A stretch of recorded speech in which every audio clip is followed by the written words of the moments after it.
Hey guys, for this video, I'm going to show you how to combine names here in Excel.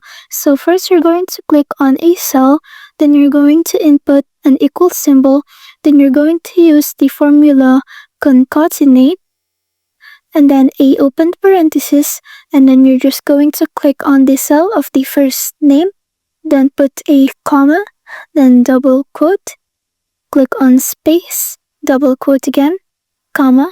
Now we're going to click on the cell of the last name, then close it, take close parenthesis, then hit an enter.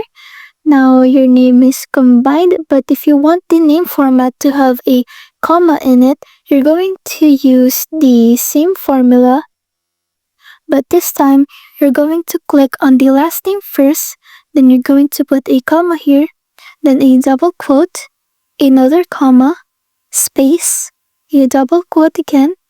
Now you're going to put another comma, then you're going to click on the cell of the first name, then put a close parenthesis and hit an enter, and there you go.